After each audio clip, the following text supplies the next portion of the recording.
कृष्ण गोविंद हरे मुरारे हे नाथ नारायण वासुदेवा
सद्गुरुदेव महाराज की जय। गोपाल कृष्ण भगवान की जय। भगवद गीता मैया की जय। बालाजी महाराज की जय। ओम नमः पार्वती पतये हर हर महादेव।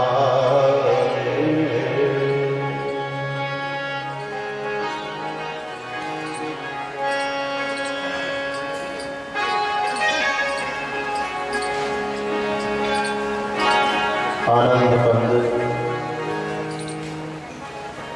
भगवान श्री कृष्ण की अहेतुक महती अनुकंपा इस पवित्र स्थान के अधिष्ठात्री देव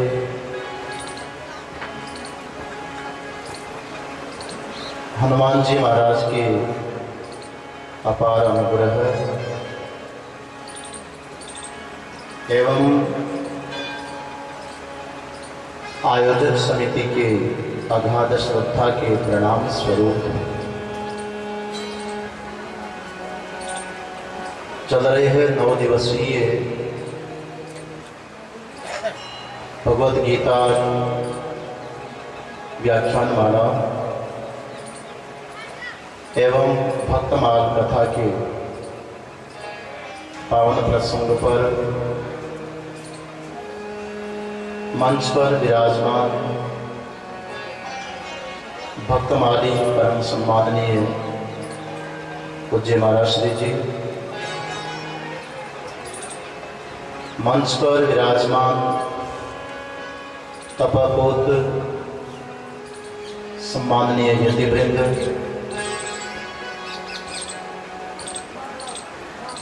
आयोजक समिति के सभी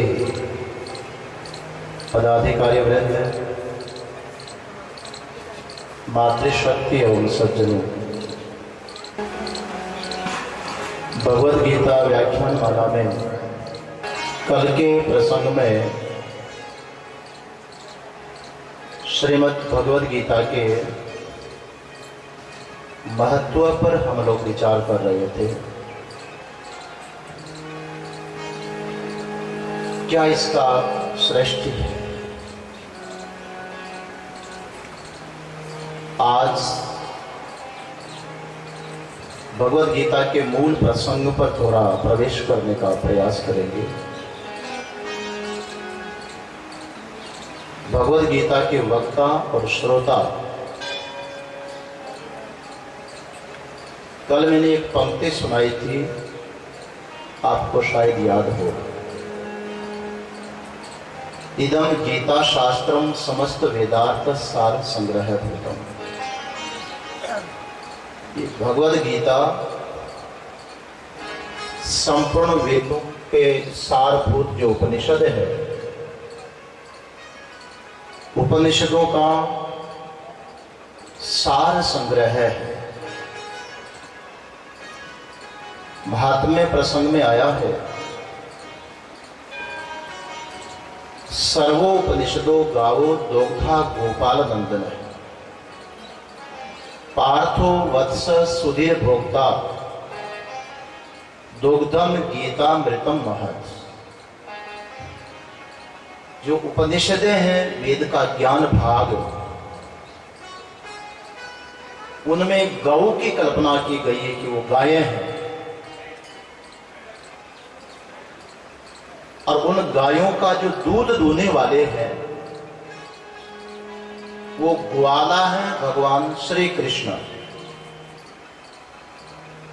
दोग्धा गोपाल नंदन, उपनिषदों रूपी गौ का जो दूध निकालने वाले कन्हैया है, जिस अमृत दूध को उपनिषदों में से निकाला,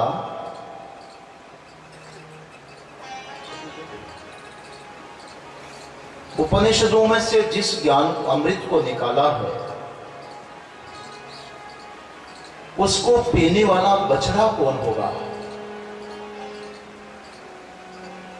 कहा पार्थो वत्स,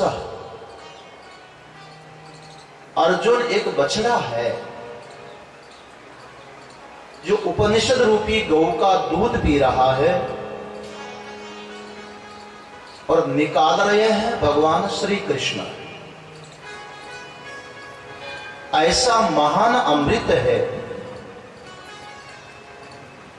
उसी अमृत को पीने के लिए हम लोग यहां पर एकत्रित हुए हैं। सज्जनों, भगवद गीता में जो भी कहा जा रहा है, कहीं पर भी भगवान श्री कृष्ण ये नहीं कहते हैं कि सिर्फ मेरी शोध है, मैं तुम्हें बता रहा हूं। अपितु उपनिषदों के मंत्रों को ही अपनी भाषा में अर्जुन को दे रहे हैं। यजुर्वेदी एक उपनिषद आती है, कठोपनिषद, बड़ी प्रसिद्ध है। यदि कभी आप पढ़ सकें, बड़ी रोचक है, उस उपनिषद को पढ़ो और फिर गीता को पढ़ो।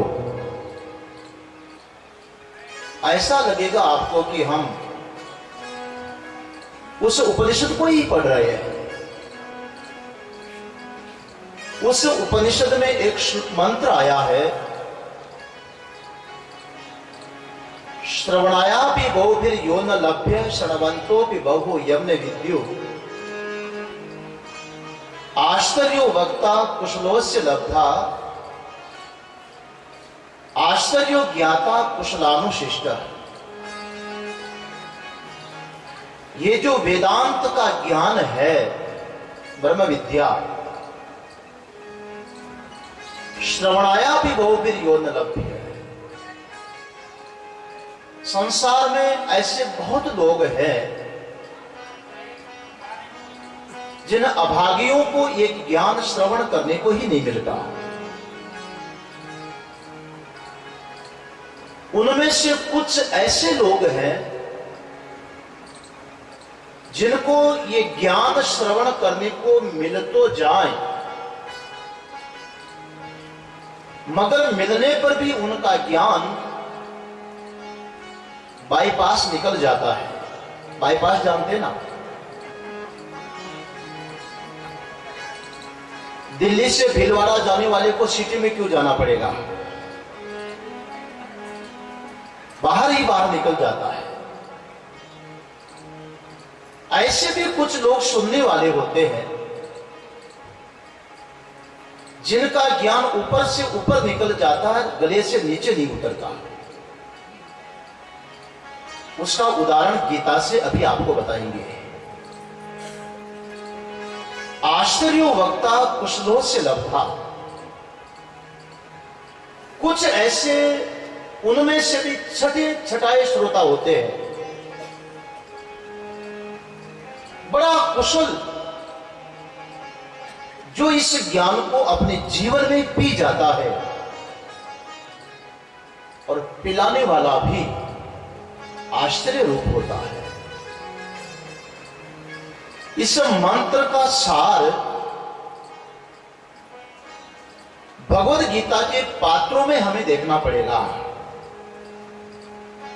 बहुत साधक और साधिकाएं हो सकती है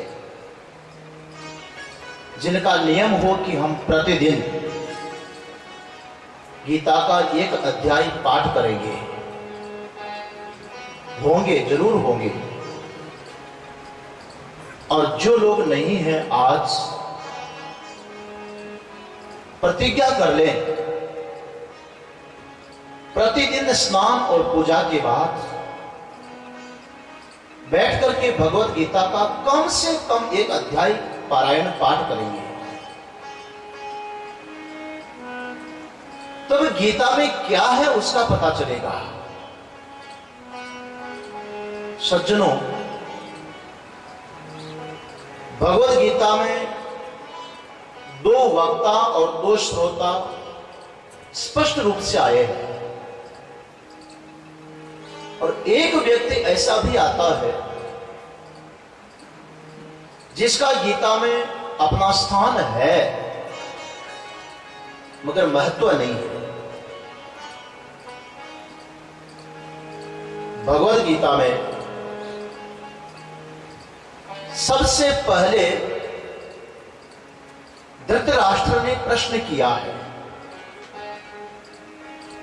और उसके प्रश्न का उत्तर अर्जुन ने, संजय ने दिया है। आगे चलकर के अर्जुन ने अपनी बात भगवान कृष्ण को कही। एक एक को मैं स्पष्ट करने का प्रयास करूंगा। और भगवान श्री कृष्ण अर्जुन को उपदेश देने लगे।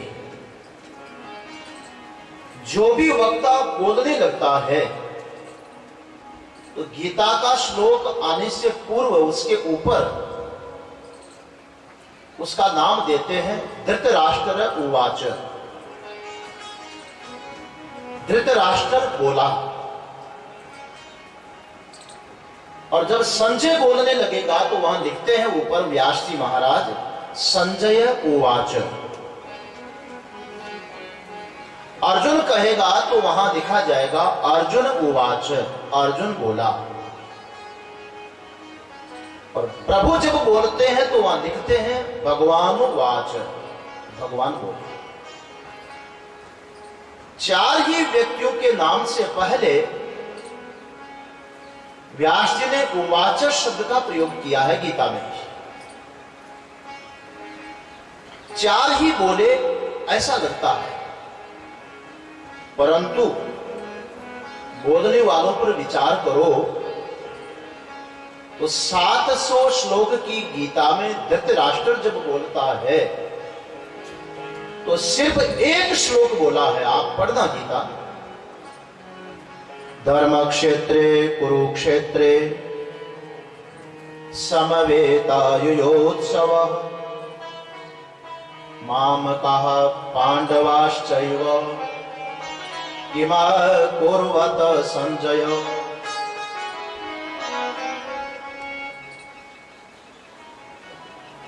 धृतराष्ट्र ने संजय को पूछा कि हे संजय, धर्मभूमि कुरुक्षेत्र में युद्ध की इच्छा से एकत्रित हुए हैं, इकट्ठे हुए हैं। मामकः पांडवाश्चैव, मेरे और पांडु के पुत्र, इन्होंने क्या किया, यह प्रश्न किया है। व्याख्या तो अभी सुनोगे। मैं ये कहने जा रहा हूं कि बस इतना ही धृतराष्ट्र पूरी गीता में बोला है। एक ही श्लोक कहा, धर्मभूमि कुरुक्षेत्र में युद्ध की इच्छा से इकट्ठे हुए मेरे और पांडु के पुत्र, इन्होंने क्या किया, बस इतना ही बोला। और उसके ऊपर व्यास जी लिखते हैं धृतराष्ट्र उवाच। इसके उत्तर में जब संजय बोलने लगा तो वहां भी लिखा है दूसरे श्लोक के ऊपर संजय उवाच, संजय बोला। दृष्ट्वा तु पांडवानेकं व्यूढ़ं दुर्योधनस्तदा आचार्यमुपसंगम्य राजा वचनमब्रवीत्। पांडु पुत्रों की व्यूह आकार में खड़ी की हुई विशाल सेना को राजा दुर्योधन ने देखा और देख करके आचार्य द्रोण के पास में गया।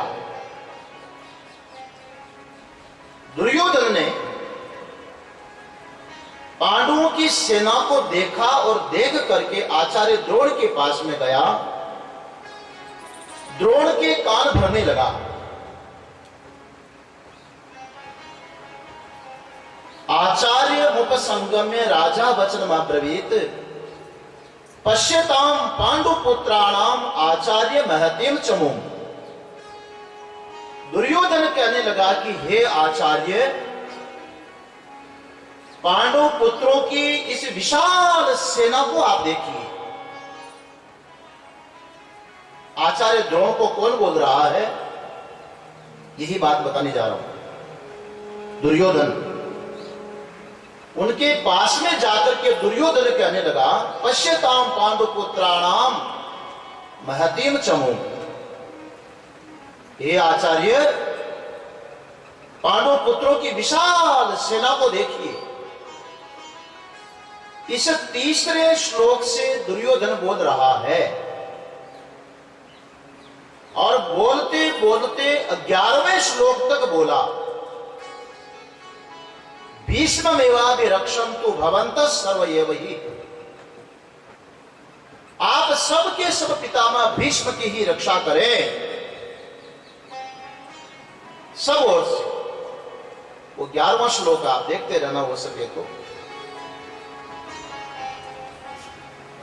9 श्लोकों में दुर्योधन बोला है, परंतु सज्जनों वहां दुर्योधन जब बोलने लगा तो व्यास जी ने ऊपर नहीं लिखा कि दुर्योधन उवाच, ऐसा नहीं। और एक श्लोक में धृतराष्ट्र बोला, वहां लिख दिया धृतराष्ट्र उवाच। ऐसा क्यों किया? और जब अर्जुन बोलने लगता है तो वहां भी लिख देते हैं अर्जुन उवाच सेनयोर उभयोर मध्य रथम स्थापयमेच्युत। ये अच्युत दोनों सेनाओं के बीच में मेरे रथ को खड़ा करिए। अर्जुन ने कहा तो वहां भी लिखा अर्जुन उवाच। तो दुर्योधन उवाच ऐसा लिखने में 2 शब्द में व्यास जी को इतने कंजूसी क्यों करनी पड़ी? इसीलिए पात्र की बात कर रहा था मैं।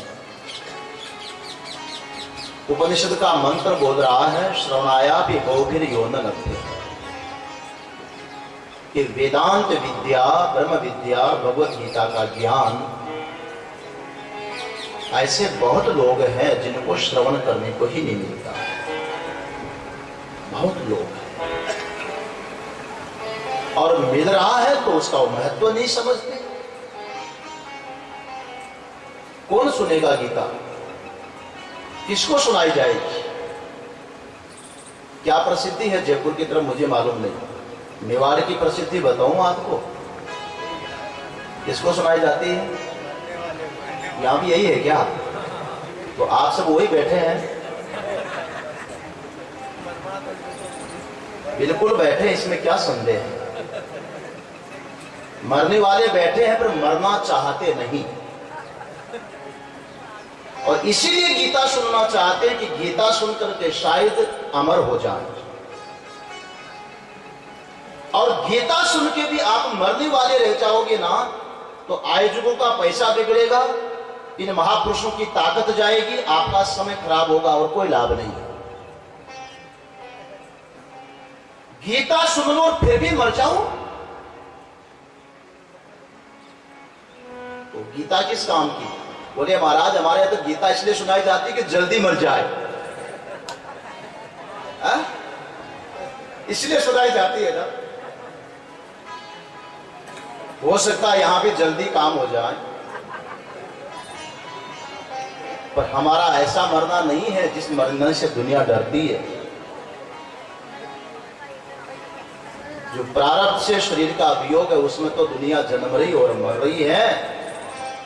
मरो तो ऐसा मरो कि फिर जन्म न लेना पड़े। मरना है जीना नहीं, जीवत मरे ना कोई। मरना है जीना नहीं, जीवत मरे ना कोई। जना हरिदास जीवत मरे सो अविनाशी हो। जीते जी मरना आ गया तो आप तो अविनाशी हो गए, कौन आपको मार सकता है? फिर कभी आपका विनाश नहीं। ये गीता का ज्ञान, कल्पना करो कि भगवान श्री कृष्ण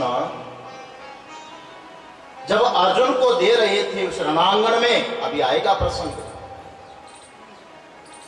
जहां दोनों ओर कौरव पक्ष और पांडव पक्ष की सेना खड़ी है,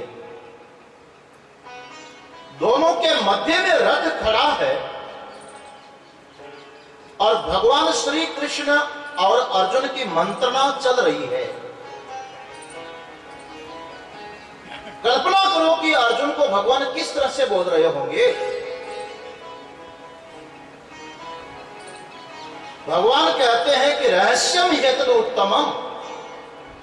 अर्जुन सुन ये उत्तम रहस्य तुझे बता रहा हूं। कोई रहस्य की बात में माइक नहीं लगाना पड़ता। कोई रहस्य की बात होती तो कान में कही जाती है और कहने वाले का हाथ जिसको कह रहे हैं उसके कंधे पर होता है। कल्पना, भगवान श्री कृष्ण ऐसा लगता है कि अर्जुन के कंधे पर हाथ रख करके मंत्रणा कर रहे हैं। और माता बहनों की आदत नहीं होती, कोई दो व्यक्ति की मंत्रणा होती है तो धीरे से उसके पास जाने की कोशिश करेंगे। कुर्सी पर बैठे बैठे दो व्यक्ति बात कर रहे हैं और बहनों ने सोचा कि हो सकती है कुछ मेरे काम की हो या हमारी बात हो, और कुछ झाड़ू लगाने के बहाने झाड़ू लेके नजदीक चली जाएगी, मगर जाएगी, सुनना चाहेगी कि क्या बोल रहा है। होता है कि नहीं बोले?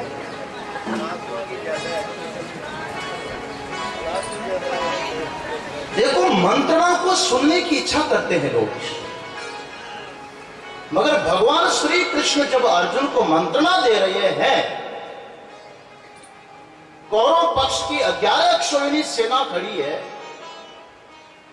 एक भी माई का लाल सुनने के लिए नजदीक आया? जो दुर्योधन का साथ देने के लिए खड़े हैं, आंखों के सामने देख रहे हैं कि गुरु चेलों की मंत्रणा हो रही है, और क्या सुनने के लिए नजदीक आए? क्यों नहीं आए? वो यही समझते हैं कि ये जो कह रहे होंगे ये अब हमारे काम की बात नहीं है। उनकी यही धारणा है, ये हमारे काम की बात नहीं है। यादव परिवार ने खूब प्रचार प्रसार किया, पोस्टर लगाए, होर्डिंग लगाए, कार्ड छपवाए, प्रचार में कमी रखी, मगर सुनने वाले कितने से आए? क्या इतने लोगों ने कार्ड पढ़े होंगे, होर्डिंग पढ़े होंगे, पोस्टर पढ़े होंगे? पढ़ने वाले तो बहुत लोग, वो यही समझते हैं कि ये हमारे काम का ज्ञान है। अगर कोई एक्टर आ रहा हो, एक्टर नहीं आ रही हो, कोई फिल्मकार आ रहे हो, कोई गायक आ रहा हो, बालाजी प्रांगण में बैठने को जगह नहीं मिलेगी। उन लोगों को क्या कहेंगे जिनको मालूम है और लाभ नहीं ले रहे? बोलो, क्या कहोगे? किसके मित्र है वो? वो दुर्योधन के मित्र हैं, जो ये समझते हैं कि ये गीता ज्ञान हमारे काम की चीज नहीं है। चाहे तो सुन सकते हैं, उसी भूमि पर तो ज्ञान दिया जा रहा है, मगर जो गीता के ज्ञान को अपने लिए नहीं समझते हैं, उन लोगों का प्रतीक है दुर्योधन। इसलिए 9 श्लोकों में बोलने पर भी व्यास जी महाराज ने नहीं लिखा कि दुर्योधन उवाच है, क्योंकि गीता जैसे ग्रंथ में दुर्योधन के साथियों का स्थान कहां है? श्रवणाया भी गोभिर्यो न लभ्य, बहुत लोग हैं जिनको सुनने को नहीं मिल रहा है, उनका प्रतीक है ये दुर्योधन। एक बात। दूसरा, आप देखिए, धृतराष्ट्र ने एक ही श्लोक बोला, मगर लिख दिया कि धृतराष्ट्र उवाच। ठीक, एक श्लोक बोला, मगर उस श्लोक के उत्तर में संजय ने कितने श्लोक बोले? 699 श्लोक बोले, और पूरी गीता धृतराष्ट्र संजय के द्वारा श्रवण कर रहा है, मगर पूरी गीता श्रवण करके उस पर क्या प्रभाव पड़ा? कुछ असर पड़ा? आखिर में जब पूरी गीता का ज्ञान संपन्न हुआ और संजय ने बोला कि यत्र योगेश्वर कृष्ण यत्र पार्थो धनुर्धर तत्र श्री विजयो भूतिर ध्रुवा नीति मतिर्मम, जहां योगेश्वर भगवान श्री कृष्ण है और धनुर्धारी वीर अर्जुन है, वहीं पर श्री लक्ष्मी है, वहीं पर विजय है, वहीं ऐश्वर्य है, वहीं ध्रुवा नीति है, ये मेरा विचार है, संजय बोला। और जब संजय चुप हो गया तो धृतराष्ट्र को कहना चाहिए था ना, थैंक यू, बहुत अच्छी जानकारी दी तूने, धन्यवाद, कुछ तो बोलना चाहिए था, कुछ तो बोलता। अब बताइए, इससे बढ़िया और अंधे का लक्षण क्या हो सकता है? बाहर से तो अंधा है ही है, पर यह दशा हो रही है कि कबीर कहते हैं कि बाहर की दोनों गई और हियऊ गई हेराई। बाहर की आग तो गई सो गई, पर जिसकी भीतर की भी चली गई। इतनी गीता श्रवण करने पर भी उसका ज्ञान किधर निकला, बताइए। मैं क्या कह रहा था अभी, वो बाईपास उन लोगों का प्रतीक है धृतराष्ट्र, जिनका ज्ञान कान से घुसता है और जबान से निकल जाता है। समझ रहे हैं, गले के नीचे नहीं जाता, कान से प्रवेश किया और मुंह से निकल गया, अंदर में कुछ भी असर न पड़ा। ऐसा व्यक्ति धृतराष्ट्र गीता सुन रहा है, असर नहीं पड़ा। वो है श्रवणतो भी बहु यज्ञ विद्यो। बहुत लोग ऐसे होते हैं जो सुन करके भी जिसको जानते नहीं। आश्चर्यो वक्ता कुशलोस्य लब्धा। तीसरा, अर्जुन को आप जरा देखो।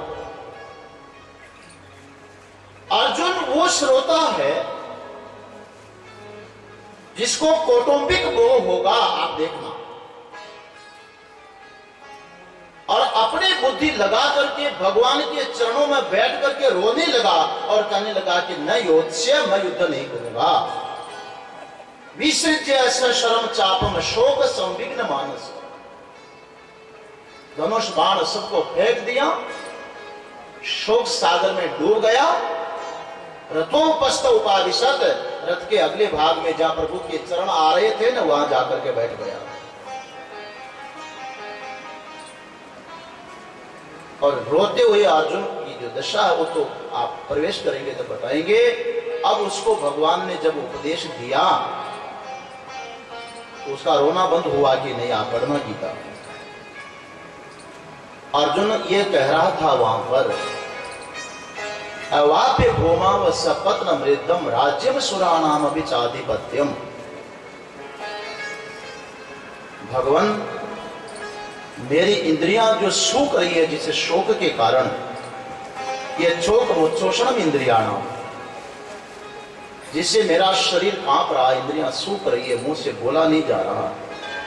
इस शोक को मिटाने का उपाय इस धरती पर तो क्या, इंद्र आसन भी मिल जाए, देवादिराज की गति पर जाकर के बैठ जाऊं तो भी मेरा शोक नहीं मिट सकता, ऐसा मेरा विचार है। और उसको जब अर्जुन को भगवान ने गीता श्रवण करवाई, पूरा ज्ञान देकर के भगवान ने कहा, कच्चे रहता सुटम पार्थ, क्या तुमने मेरी बात को ध्यान से सुना? और सुना तो क्या असर पड़ा, कोई लाभ हुआ? जैसे कोई डॉक्टर दवाई देकर के पूछे, भैया दवाई खाई तुमने? अच्छा खाई तो उसका प्रभाव क्या रहा, तुम्हारा रोग कुछ कम हुआ, शांति मिली? और भगवान ने पूछा कि गीता तूने सुनी तो क्या मिला? तब वो अर्जुन कहता, नष्टो मोह समर्थिर लब्धा त्वत् प्रसादान मया अच्युत। हे अच्युत, आपकी कृपा से मेरा तो मोह नष्ट हो गया। मैं तो ये सोच रहा था कि मेरा शोक नहीं मिटेगा, मगर आपने तो ऐसी ज्ञान औषधि पिलाई, शोक तो क्या, शोक का बाप भी नहीं रहा। शोक का बाप कौन है? मोह। मोह से शोक होता है। नष्टो मोह स्मृति लगता, मुझे स्वरूप की स्मृति आ गई। अब गीता अर्जुन ने भी सुनी, गीता धृतराष्ट्र ने भी सुनी, और गीता में 9 श्लोकों में अपनी जगह दुर्योधन भी बना रहा है। तीनों में कितना बड़ा अंतर है आप देखो। एक तो अपने काम की चीज ही नहीं समझ रहा, दूसरा सुन करके उसको हृदयंगम नहीं कर पा रहा, और तीसरा अर्जुन है जो सुन करके अपना जीवन पलट देता है। मैं इसलिए प्रार्थना कर रहा हूं कि क्या बन करके सुनना चाहिए, क्या बन के सुनना चाहिए? बन करके कि हो करके? बनना मत, होना।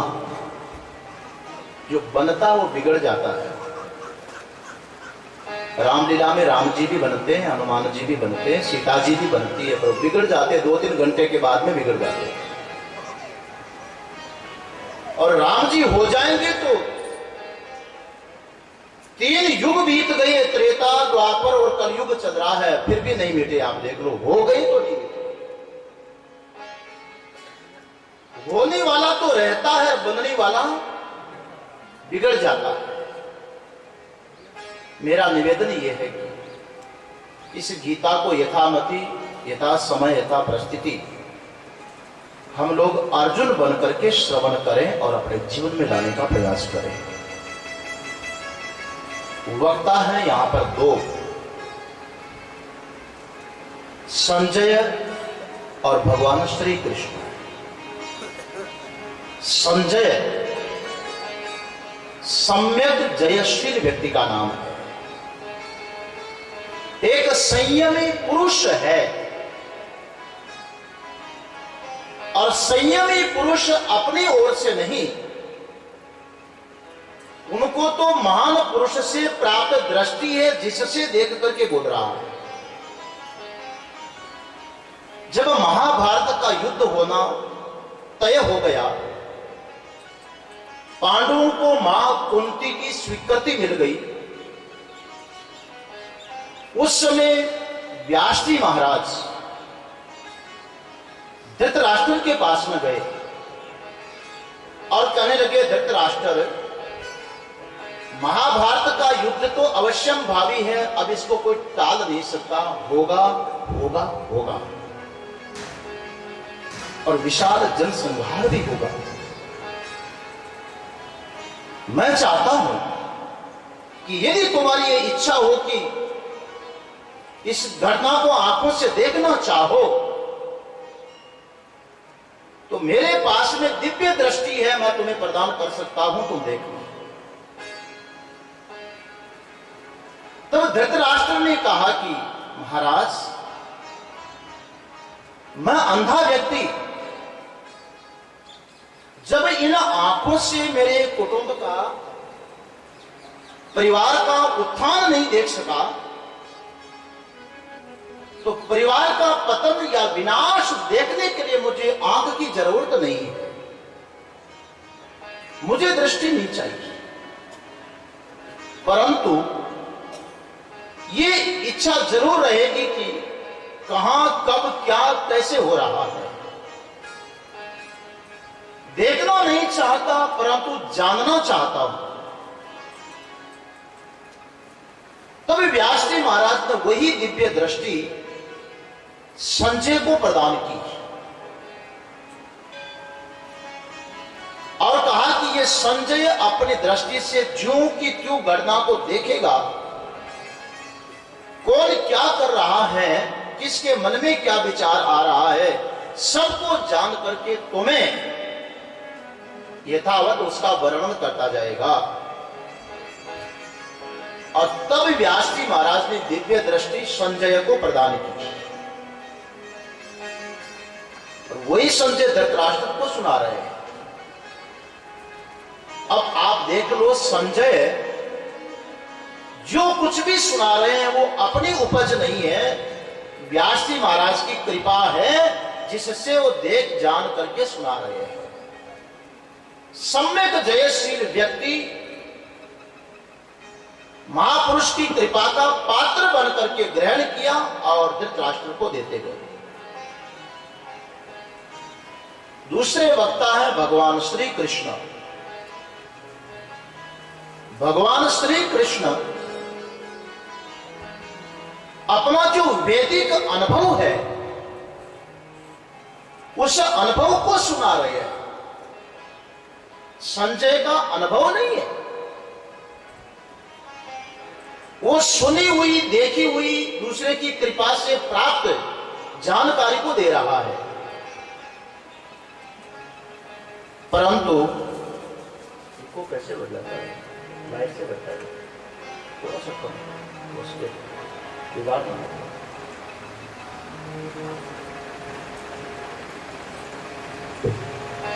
संजय अनुभव नहीं सुना पा रहा,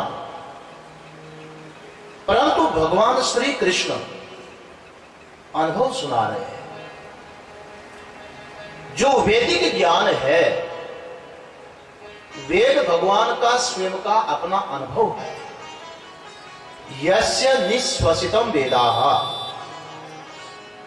वेदवाणी भगवान के निश्वास मात्र से प्रकट हुई है, उनका अनुभव है।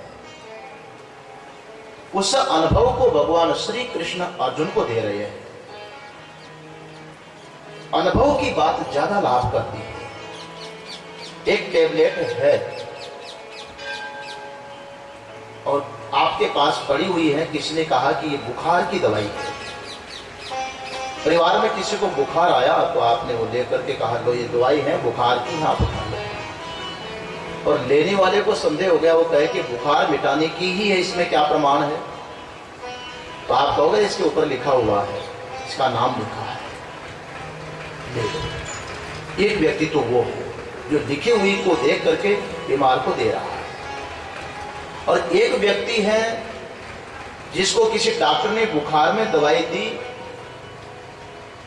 2 टेबलेट दी थी, 2 खाने से ही बुखार उतर गई, 2 पड़ी हुई है, और परिवार में कोई दूसरे को बुखार आ गया, वो कहने लगा लो बुखार की दवाई मैं तुम्हें देता हूं। और उसने पूछा ये बुखार उतारने की ही दवा है, इसमें क्या प्रमाण है? बोले प्रमाण की कहां जरूरत है, मुझे बुखार आई तुम्हारे जैसे, मैंने खाई है और मेरी बुखार गई है, तुम्हारी भी जरूर जाएगी। ज्यादा बल किसकी बात पर है? पहले वाले की महत्व रखती है कि पीछे वाले की? जो खा करके अनुभव करके कहता है मेरा अनुभव जैसा लिखा उसको मैंने जीवन में लिया है, ऐसे ही भगवान श्री कृष्ण जो भी अर्जुन को ज्ञान दे रहे हैं, पढ़ी हुई सुनी हुई बात नहीं है, भगवान का तो अपना अनुभव है। और उस अनुभव को गीता चिंतन के अंतर्गत आप स्वयं मालूम कर देंगे। देख लेना कि भगवान जिस ज्ञान को बोल रहे हैं उसको जीवन में अनुभव किया है, पढ़ी और जानी हुई बात नहीं है, अनुभव की हुई बात। विशेष लाभ होता जो अनुभव की हुई बात बोले। 2 वक्ता 2 श्रोता और एक ऐसा व्यक्ति जिसका कोई औचित्य नहीं, कोई स्थान नहीं। पात्रों का विचार हमारे सामने गीता पर आया। अब थोड़ा गीता के उपदेश पर विचार करके फिर अंदर चलेंगे। गीता में क्या लिखा गया है, क्या कहा जा रहा है? गीता जी का प्रथम श्लोक और गीता जी का अंतिम श्लोक, 2 श्लोकों को जरा हम ध्यान से पढ़ेंगे तो गीता क्या कहना चाहती है वो बात स्पष्ट होगी। पहला श्लोक अभी आपने सुना था और अंतिम भी सुना था। धर्म क्षेत्रे कुरुक्षेत्रे समवेतायुयोत्सवः मामकाः पांडवाश्चैव किमा कुर्वत संजय। ये पहला श्लोक। अंतिम श्लोक आया यत्र योगेश्वर कृष्ण यत्र पार्थो धनुर्धर तत्र श्री विजयोर भूति ध्रुवा नीति मतिर्ममा। वो अंतिम श्लोक। अब आओ श्लोक को भी छोड़ दो, श्लोक के पद को लो, शब्द को। गीता का पहला शब्द है धर्म। धर्म क्षेत्रे कुरुक्षेत्रे में पहला शब्द आया धर्म शब्द, और अंतिम शब्द आता है गीता में ध्रुवा नीति मतिर मम। अंतिम शब्द है मम और प्रथम शब्द है धर्म। संस्कृत व्याकरण में पाणिनि महाराज ने एक सूत्र लिखा है आदिरंतेन संहिता। प्रत्याहार संज्ञा करता है, इसलिए बोल रहा हूं कि कल्याण शायद ही स्वयं जानकार है। प्रत्याहार संज्ञा करता है। प्रत्याहार संज्ञा में यह होता है कि आदि और अंत को मिला लो तो दोनों का जो तात्पर्य निकलेगा, बीच के सब कथन का तात्पर्य वही रहेगा। अब गीता का आदि शब्द और अंतिम शब्द को मिलाकर के एक वाक्य बना लो। क्या कहना चाहती है गीता, ये बात स्पष्ट हो जाएगी। अंदर चलो, तो शब्द को भी छोड़ दो, आप बाद में लेते हैं, चलो अक्षर पर आ जाओ आप। गीता का पहला अक्षर है धर। रे को तो धर्म का धर, रे को साथ में लेना पड़ेगा क्योंकि वो व्यंजन है, संयुक्त अक्षर है, इसलिए धर आएगा। पहला अक्षर हो गया धर और मम का अंतिम अक्षर हो गया मैं। पहला धर और अंत में मैं, इनको मिला दो, क्या शब्द बनता है? धर, बोलो ना, धर्म। बस गीता में यही है और कुछ नहीं है। गीता में धर्म का वर्णन है। आदि और अंत को मिला दो, पूरी गीता में धर्म का वर्णन आ रहा है। जिसको धर्म के संबंध में जानना है उनको बैठना है, जिसको धर्म की जरूरत नहीं। आजकल बहुत लोग हैं जो कहते हैं कि हम धर्म को नहीं मानते, हम तो धर्म निरपेक्ष है। उसका मतलब समझ रहे हो? हम असली जानवर हैं, हमको धर्म की जरूरत नहीं। धर्म तो मनुष्यों को चाहिए। हम तो जानवर हैं, हमको धर्म की जरूरत नहीं। और जानवर को वोट देना तो जरूर दो। धर्मनिरपेक्ष का अर्थ तो जानवर ही होगा। जानवर को धर्म की जरूरत नहीं पड़ती, उसको गीता सुनने की भी जरूरत नहीं पड़ती। कहां आवश्यकता उसकी? मगर कोई इंसान है, उसको धर्म जानना है तो गीता की जरूरत है। अब आओ थोड़ा शब्द पर चले। किसका धर्म? हिंदू का धर्म, मुस्लिम का धर्म, क्रिश्चियन का धर्म, बौद्ध का धर्म, जैन का धर्म, सिख का धर्म। किसका धर्म है गीता में? किसका धर्म? तब शब्द के ऊपर विचार कर लो। पहला शब्द आया गीता का धर्म और अंतिम शब्द आया मम। क्या है गीता में? मम का अर्थ होता है मेरा, मेरा धर्म। जिसके मन में यह प्रश्न खड़ा हो गया कि मेरा धर्म क्या है, उसको यदि अपना धर्म समझना हो, एक भाई के मन में यह भाव आया कि मैं मेरा धर्म जानूं कि मुझे क्या करना चाहिए, मेरा कर्तव्य क्या है। एक बहन के मन में विचार आया कि मेरा धर्म क्या है। एक पिता के मन में विचार आया कि मेरा धर्म क्या है। एक मां के मन में विचार आया कि मेरा धर्म क्या है। पति के मन में संकल्प उठा कि मेरा धर्म क्या है। पत्नी के मन में संकल्प आया कि मेरा धर्म क्या है। एक गुरु के मन में संकल्प आया कि मेरा धर्म क्या है। और शिष्य के मन में संकल्प आया कि मेरा धर्म क्या है। तो जिनके मन में यह प्रश्न खड़ा हुआ कि मेरा धर्म क्या है, उसको धर्म जानना हो तो ये गीता पढ़नी ही पड़ेगी, पढ़नी ही पड़ेगी। क्योंकि मम धर्म, मेरा जो धर्म है, उसका विश्लेषण तो इस गीता में किया गया है। बात समझ में आई? जिसको धर्म की जरूरत है उसको गीता की जरूरत है। मम धर्म, मेरा धर्म।